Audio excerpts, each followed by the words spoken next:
So what to do if you're struggling with an oversupply of breast milk. Now, a lot of times we hear a lot of good tips and information about how to increase your breast milk supply, but if you're one of those women who, like me, tend to overproduce or have an oversupply of breast milk, here are some tips that you can try to make sure that you have just enough breast milk for your baby. So the first tip that I like to share today is to stop pumping. If you are pumping but you're also feeding from the breast, your baby may not need that extra breast milk.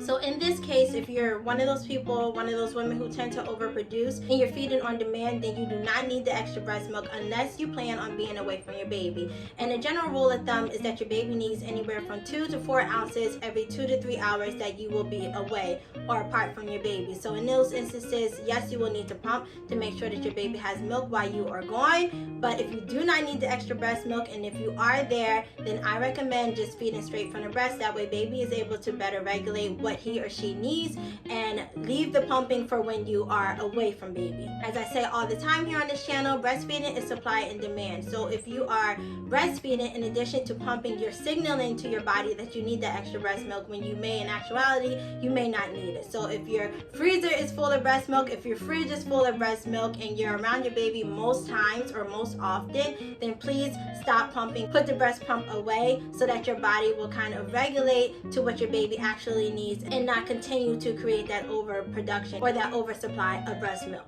And if your baby is less than 6 weeks old, then I recommend not pumping at all until your breast milk supply has been established. So the next thing you can try if you tend to overproduce is try a laid back position. So in a laid back position really helps the baby to regulate the flow of milk. And a lot of times if you overproduce, you tend to have a really fast letdown, which I do also as well. So the laid back position will kind of help the baby to be able to control the letdown flow, how much milk they are consuming, and how fast the milk is flowing for them. So the laid back position is really good because it allows gravity to kind of keep the milk from just spewing into their mouth while they're feeding, especially in those first few seconds of breastfeeding when your letdown reflex is really strong. So that's something else that you can try, and it will kind of help your body to release the milk a little bit more slowly to hopefully help you with your overproduction of breast milk. The next thing you want to keep in mind if you tend to overproduce is the foods that you eat, or maybe even the supplements that you take, or the teas that you may be drinking. So there are a lot of things on the market which brand themselves as helping you to boost your milk supply. Certain foods, like I said, oatmeal for me is one of those foods. If I eat oatmeal, I am just flowing. The milk is just flowing anywhere. So that's one of the foods that I tend to stay away from while I'm breastfeeding, because I know that it really does kick my breast milk production into oversupply. So if you're struggling with your breast milk production, that's one of the foods I highly recommend. However, if you're one of those women who overproduce, then maybe stay away from that food or other food items that you know really cause you or really tend to have you produce more breast milk. Like I said, that includes lactation cookies, lactation teas, all those things that are specifically specialized for moms who are struggling with boosting their milk supply. If that is not you, if that's not your case, then stay away from certain things that you know will cause you to produce more milk for your baby. And then the last tip that I want to mention for this video is feeding from one breast only when you are breastfeeding your baby. So if you have an overproduction of milk, you tend to produce in both breasts, and if your baby is breastfeeding straight from the breast, then one breast may be enough for him or her during each feeding. So don't feel like you have to offer the second breast. If your baby unlatches themselves and they seem fine, they seem full and content, then you don't have to go on to that next breast. That can also produce an oversupply for you as well. So just sticking with one breast during the breastfeeding session will work also as well. This is one of the things that I do for my baby when I nurse him. Usually he only eats from one breast unless he's really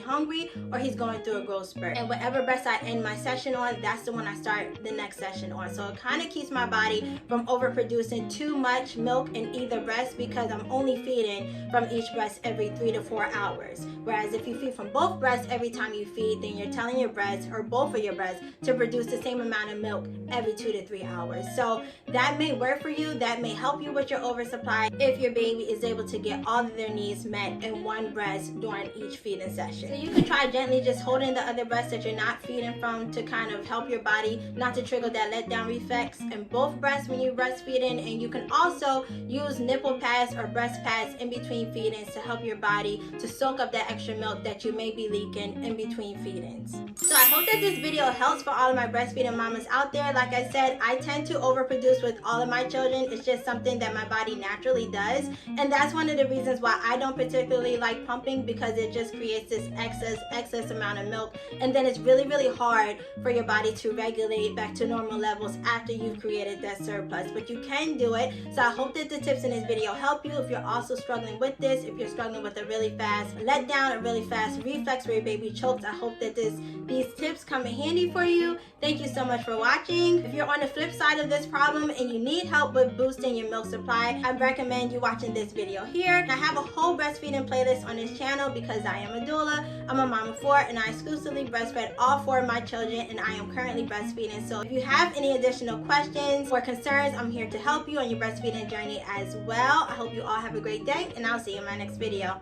Bye!